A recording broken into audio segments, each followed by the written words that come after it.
Hey guys, Tab here. Hope you're all doing well. So it has officially landed. It is here. The live stream has happened and the Taycan Turbo GT has been unleashed into the wild. It is a thing and it gets to wear the GT badge. The first EV from Porsche to get to wear that GT badge too. I can hear Porsche aficionados all around the world wincing at this, and it's a risky move for Porsche, right, to give it the GT badge, but I guess kind of one they had to do to help accelerate the adoption of EVs and kind of trying to win over those combustion heads that are so hard to overcome in their opinion of EVs and what they're all about. But in this video we're going to be looking at the numbers, discussing what we know, and the live stream was indeed pretty light on information, if I'm honest. And if they didn't need to cement this car's position as a drivable appliance anymore, they even had Tim Cook on to talk about some augmented reality thing that the car can do or not do. Is that going to help you around a track?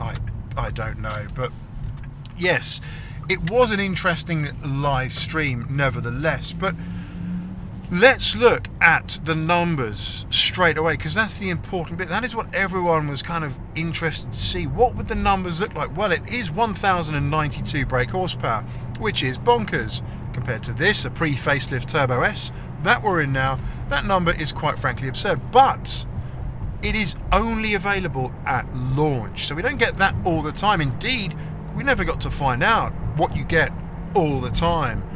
And for that, we've got to draw inferences from what we do know, potentially about the Turbo S facelift. That has 765 brake horsepower all the time and 949 at launch, which is absurd. But the GT isn't that much more, right? So it kind of needs to be 850 brake horsepower at rest or without anything enabled in order to give it that gravitas, I think, potentially. Also, we get an attack mode operated by paddles, it looks like, which is a bit of fun. No paddles on this. You see the guy flying around Laguna Seca to break the record, the driver tapping on the paddle to get that attack mode enabled, which is kind of quite a cool little feature. That gives you another 161 brake horsepower for 10 seconds, much like you get on the push to pass feature on the new facelift Turbo S. It gives you another 80 brake horsepower or something in that car. 988 pound-foot of torque as well, which is, that's going to really hurt, no doubt. That's significant, well over 1,300 newton meters, I believe, but that is going to really hurt at launch. I'm quite excited to get to try that, but there's lots to talk about the GT as a whole, as a package, what it means, because EVs, as we know at the moment, are struggling. What else can the Turbo GT bring? Well, it's clearly a Taycan. It's 4 doors, it's the J1 platform, it has the air suspension. There are some weight saving measures thrown in by Porsche, not significant though. 70 kilograms all round, which when the car weighs 2.3 tons is nothing. If the car weighed 800 kilos, it would be significant, but it doesn't. It's 2.3 tons. 70 kilos is the equivalent of emptying the ashtray if you smoke a lot of cigars, potentially, but not significant really. And they do that with forged wheels, with carbon elements around the car, also lighter PCCB brakes that get to wear this really cool kind of sky gold color, whatever they call it, on the calipers that I've not seen the likes of before. So that is an interesting move and a little nod to kind of making it a track car. Of course, we get the rear wing as well, and it comes with the Weissach package available. This Taycan Turbo S pre-facelift, limited to 162 miles an hour. The Turbo GT is 180 miles an hour, which is significantly faster, and 190 miles an hour if you tick the box for the Weissach package. Also comes in 6 or so different colours, I believe, that are unique to the Turbo GT, and some exterior details that kind of set it off. The splitters look very cool, I think. You've got the shark fins at the side and some extra additional detail on the rear at the bumper at the back, and also just one charging port to save a little bit more weight. Now, everyone kind of thought, this car, is it going to be 3 motors? There was no mention of this during the live stream whatsoever. We simply did not get to find out if it was 3 motors. I don't think it is, and here's why. Another motor would add significantly more weight, and we've not seen that.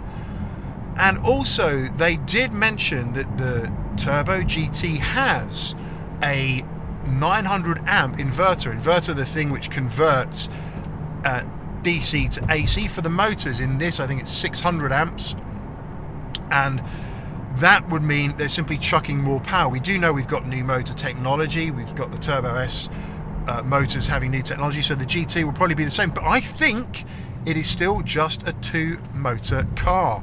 So no third motor into the mix here, and maybe they couldn't make it work. Maybe there wasn't enough room in the J1 platform. If you look at the back, it's kind of pretty squashed already, I think. So who knows? I mean, I could be wrong. It could be unveiled that it is 3 motors, but I just don't think it is. Given the numbers that we've got, and given how close the figures are to the Turbo S, I think it's a 2-motor car. But this thing, yes, it did beat the Laguna Seca record for EVs.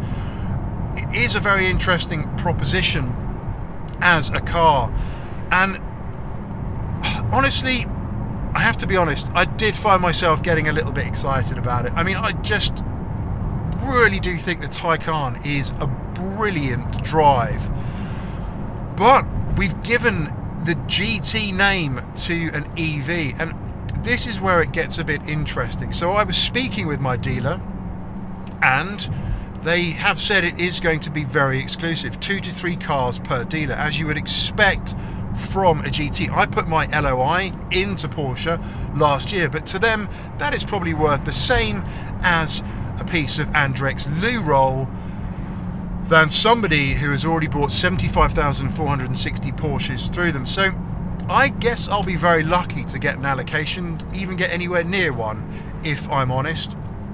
And the other thing as well that it must do without absolute fail is hold on to its value. It really does need to. Now, we know when you buy a Taycan Turbo S from new now and you get it home, it is worth £24.50. That absolutely cannot happen with the Taycan GT. And how are we going to work out? Well, we can't really. We've never had an EV GT quite yet. So we're going to have to see just how this is going to pan out. And what we can do potentially is look at another quirky GT car from Porsche to get to wear that badge, and that's the Taycan Turbo GT. Right now there's a few available, but they are holding at or around list, up above, down below, depending on what the spec is. But yeah, the fact that it's a GT and the fact that it's limited means that it absolutely is holding its value well. And the Taycan Turbo GT absolutely needs to hold its value well, or risk potentially severe reputational damage to Porsche for a GT car that did not hold its value well. Will it be sellable over list?